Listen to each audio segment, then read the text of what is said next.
মাছের ডিম ভুনা এটি বাচ্চা থেকে বড় বাসার সবাই মোটামুটি অনেক পছন্দ করে। আর একইভাবে রান্না করলে কিন্তু সবার ভালো লাগে না, তো ঘুরিয়ে ফিরিয়ে সবাই কিন্তু একটু চাই ভিন্নতা আনতে রান্নায়। তো আজকে আমি খুব সহজভাবে আপনাদের সাথে এই রান্নাটা শেয়ার করার চেষ্টা করেছি। সুপ্রিয় দর্শক, আসসালামু আলাইকুম। আমি সাথী সিম্পল কুকের পক্ষ থেকে আপনাদের সবাইকে স্বাগত। ডিমটাকে সেদ্ধ করা কিংবা বেসন আলু সেদ্ধ এগুলো মিক্সড করার ঝামেলা ছাড়াই আমি ডিমটা সহজভাবে রান্না করার চেষ্টা করেছি। তো চলুন দেখে নিই মূল রেসিপিটি। তো মাছের ডিম ভুনা করার জন্য প্রথমেই লাগছে এখানে মাছের ডিম। আমি 500 গ্রাম মতো মাছের ডিম নিয়েছি। আর এইখানে অ্যাড করে দিচ্ছি পেঁয়াজ কুচি 2টা, হলুদের গুঁড়া দিয়ে দিলাম 1/4 টিস্পুন, লাল মরিচের গুঁড়া 1/2 টিস্পুন। আপনারা কিন্তু এখানে লাল মরিচের গুঁড়াটা না দিয়ে কাঁচামরিচ কুচিও ব্যবহার করে নিতে পারেন।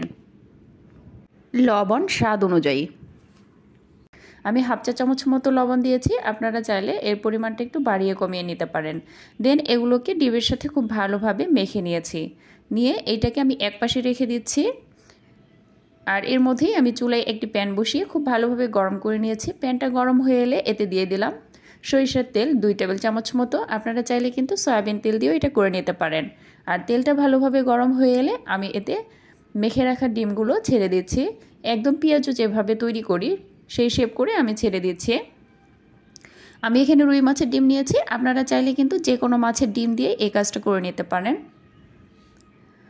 এর এক পাশটা যখন হয়ে যাবে তখন অপর পাশটা উল্টে দিচ্ছি। আর এটা হতে কিন্তু বেশ সময় লাগে না, জাস্ট 30 থেকে 40 সেকেন্ডের মধ্যেই হয়ে যায়। আর খুব বেশি ডিপ ফ্রাই করলে কিন্তু এটা খেতে ভালো লাগবে না।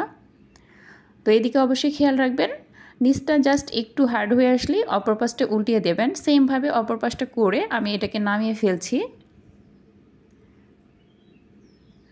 1 মিনিটও সময় লাগবে না 2 পাশ ভেজে নিতে। আর চুলার আঁচটাকে অবশ্যই এই সময় মিডিয়ামে রেখে এগুলোকে ভেজে নেবেন। তো আমি এগুলোকে তুলে নিচ্ছি। আর বাকি যে ডিমগুলো ছিল আমি সেমভাবে ভেজে নিচ্ছি।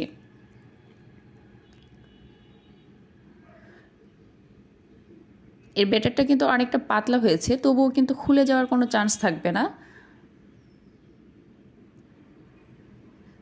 সেমভাবে আমি বাকি ডিমগুলোও ভেজে নিয়েছি। এই যে সবগুলো ডিম আমার দেওয়া শেষ, ভাজাও শেষ। তো এখন যে তেলটা ছিল প্যানে ওই তেলেই আমি দিয়ে দিলাম একটা মিডিয়াম সাইজের পেঁয়াজ কুচি। দিয়ে পেঁয়াজটাকে হালকা একটু নেড়ে চেড়ে নিচ্ছি। আমি কিন্তু যে 2 টেবিল চামচ সরিষার তেল নিয়েছিলাম সেই তেলটা দিয়েই রান্নাটা কমপ্লিট করে ফেলবো। পেঁয়াজটা ভাজা হয়ে গেলে এর সাথে অ্যাড করে দিচ্ছি একটা মিডিয়াম সাইজের পেঁয়াজ আর একটা রসুন আগে থেকে ব্লেন্ড করে রেখেছিলাম, সেটা দিয়ে দিলাম। দিয়ে এই মশলাটাকে হালকা একটু নেড়ে চেড়ে এর কাঁচা গন্ধটা ছাড়িয়ে নিচ্ছি।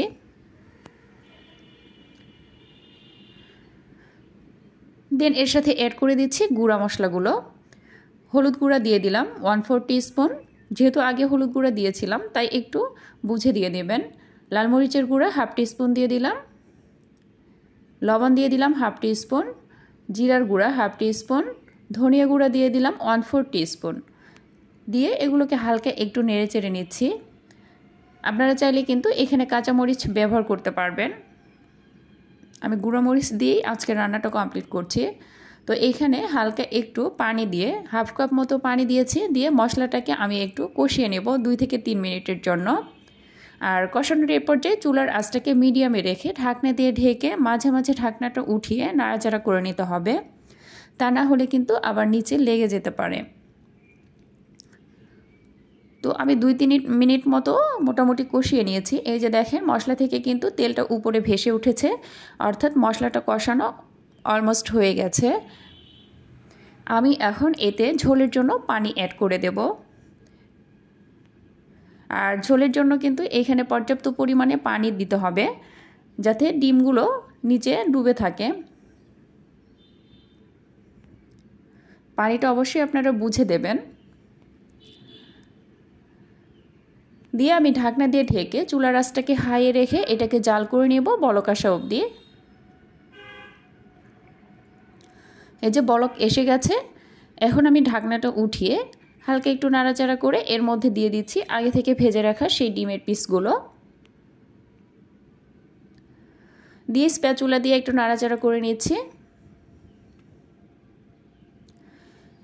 দেন ঢাকনা দিয়ে ঢেকে এটাকে বেশিক্ষণ না, জাস্ট 3 থেকে 4 মিনিটের মতো রান্না করে নিলেই রান্নাটা কিন্তু হয়ে যাবে। খুব বেশি সময় লাগে না এটা রান্না করতে, একদমই সহজ আর কোনো ঝামেলা ছাড়া করেছি।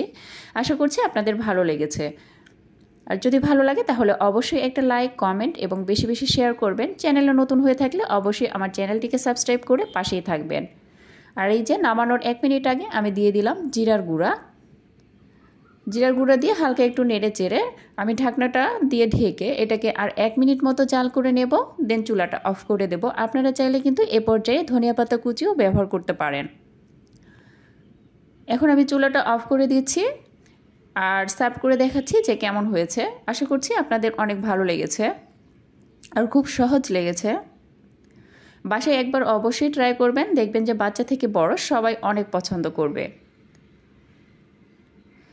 ফেসবুক পেজ থেকে যারা আমার ভিডিওটি দেখছেন তারা অবশ্যই একটু ফলো দিয়ে রাখবেন। আজকের মতো বিদায় নিচ্ছি, দেখা হবে আগামী পর্বে এরকমই সহজ আর নতুন কোনো রেসিপির সাথে। সে পর্যন্ত ভালো থাকবেন, সুস্থ থাকবেন। আল্লাহ হাফেজ।